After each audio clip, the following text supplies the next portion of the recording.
Hey there, welcome back. I feel like I always say, hey there, welcome back. So sorry. If you watch all my videos, you're probably really annoyed with that by now. All right, so little topic here we're going to cover is it ever a good idea to get an adjustable rate mortgage? I'm going to answer that in a sec, but before then, if you like my content, please give me a like and subscribe and all that jazz. It does help. I appreciate it. All right, adjustable rate mortgage. Yes, I mean, I definitely wouldn't say adjustable rate mortgages are all bad, never do it. It just has to be done for the right reason and the right circumstance.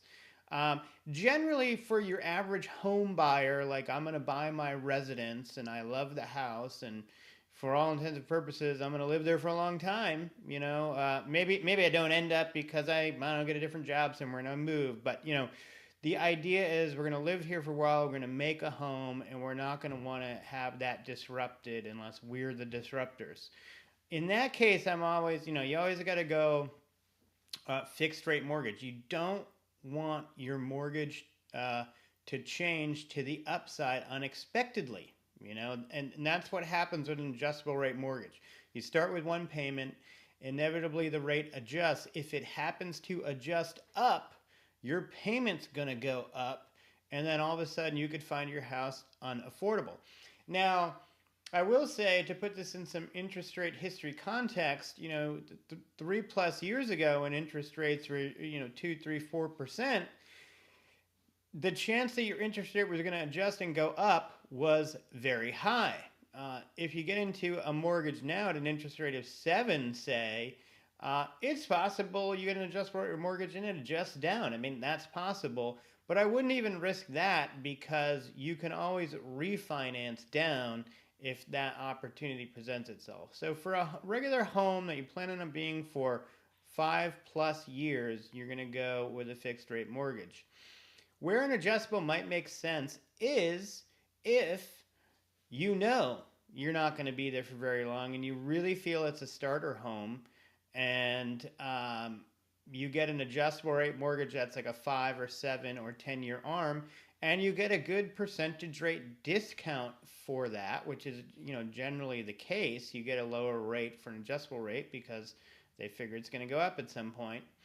And you can guarantee that that's not going to affect you, then in that case, hey, yeah, do the 5 or 7 or 10-year arm meaning adjustable rate mortgage, and those numbers meaning after 5 years it adjusts to the current rate, or after 7 or after 10, and save the money. And that might actually also help you qualify for the home more easily because you're going to have a better debt to income ratio because your monthly payment on the mortgage is going to be lower.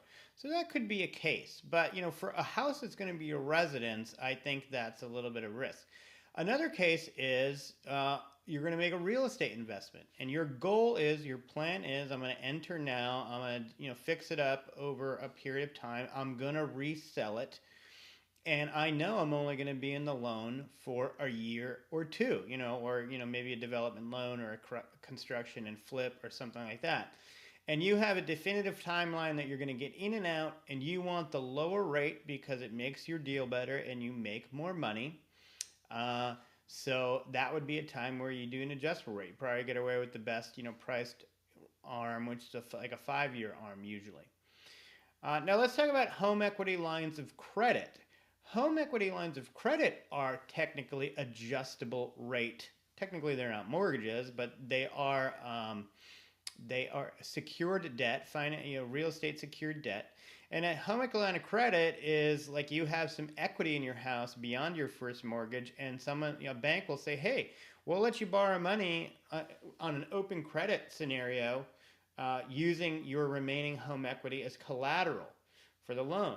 But because it's a line of credit and not a mortgage, and we don't really know what kind of money we're going to make or whatever, we're going to make the interest rate adjustable. It might be prime plus 1, or prime plus 2, and it'll adjust every month. I think that's a fine thing to do because I think having a HELOC, whether you use it or not, is a great thing to have. For a couple of reasons, mainly because it provides you instant cash flow for emergency and or whatever reason. Maybe you see a good real estate investment, and I've used my home equity to buy and flip a property, for example. But if you're not using it, you can keep the line open, keep the money accessible to you, but you're not paying any interest when you don't have money drawn out on the line. And interest rates don't tend to, it's funny, I'm going to say they don't tend to move drastically in short periods of time, though that was completely untrue for between 21 and 22, like in an unprecedented way, how fast interest rates went up, or 22, 23 maybe. But generally, they don't fluctuate too rapidly, so you kind of know what you're looking at, and you know if you draw on the line for the next 6 months, it's probably going to be this, But I have a home equity line of credit. I use it sometimes. Currently, I have money out on it, but I don't treat it as a mortgage where I'm gonna like take the money out and I'm gonna take 30 years to pay it back. Because in that case, I'd rather have a fixed rate second or something like that, depending on what my first mortgage is and so on. So adjustable rate mortgages definitely have their place in real estate lending. They just need to be used when the time is right and the situation is right. Those are my thoughts. I will see you in the next one. Thanks.